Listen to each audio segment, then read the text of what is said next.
Market value 1,00,000 గజం నేను చెప్పాడు. 50 కోట్లు ఒక ఎకరం. అంటే దగ్గర ఇప్పుడు చూస్తే మొత్తం 50,000 కోట్ల ఆస్తి. 50,000 కోట్ల ఆస్తి. ఇది కేవలం ఇక్కడ ఉండే కొంతమంది బడాబాబులు, పెద్దవాళ్ళు, డబ్బులున్న వాళ్ళకి జస్ట్ 12,000 గజం ఉన్నదాన్ని 4,000 గజం ఇచ్చేస్తా అంటున్నారు. ఆ 4,000 గజం ఇచ్చేసి అపార్ట్మెంట్లు కట్టుకోండి, పరిశ్రమ తీసేసి కాలుష్యానికి అందరం వ్యతిరేకం.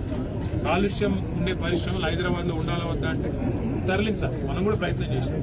తరలిస్తే ఎక్కడ తరలించాలా? మనం ఫార్మాసిటీ అని పెట్టాం. ఫార్మాసిటీ అంటే ఇక్కడ పరిశ్రమను అక్కడ తీసుకెళ్లాలి. ఇప్పుడు మీరు అందరూ ఉన్నారు, మీకు పిల్లలు ఉంటారు, స్కూల్స్ ఉంటాయి, అట్లాగే మీకు కావాల్సిన ఇక్కడ చిన్న వ్యాపారాలు అవన్నింటినీ కూడా అక్కడ ఏర్పాటు చేసి తరలిస్తే పోతుంది, లేదా పోదు.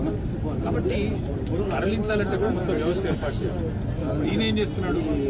₹1,00,000 గజం ఉన్నదాన్ని కొంతమంది బడా సీట్లు 4,000 గజాలు. వాళ్ళు ఏం చేస్తారు? వీళ్ళ అన్నదమ్ములకు, వీళ్ళ ఇక్కడ కాంగ్రెస్ లీడర్లకు బ్యాక్ ఎండ్ లో ఒప్పందాలు చేసి ఒక 10 తరాలకు సరిపడా ఆస్తిని కూడబెట్టుకునే ప్రయత్నంలో ఉన్నారు. హైదరాబాద్ లో మీకు గుర్తులప్పుడు ఒక పార్క్ కడదామంటే జాగలేదు. అన్న చెప్తున్నాడు ఇందిరమ్మ ఇండ్లు ఇవ్వచ్చు కదా మరి మీకు. ఇందిరమ్మ ఇండ్లు కడతా అన్నాడు. మరి ఇందిరమ్మ ఇండ్లు ఇందులో సగం తీసుకొని కట్టు ఎవడతానండి? ఇందిరమ్మ ఇండ్లకు జాగలేదు. రోడ్ వైడనింగ్ చేద్దామంటే జాగలేదు. పార్కింగ్ కి జాగలేదు. ఆఖరికి చచ్చిపోతే బొందలగడ్డకు జాగలేదు. ఇవన్నీ ఇట్లా పెట్టుకొని అపార్ట్మెంట్లు, మాల్స్ ఇష్టం ఉన్నట్టు కట్టుకొని నేను పర్మిషన్ ఇస్తాను. కరెక్ట్.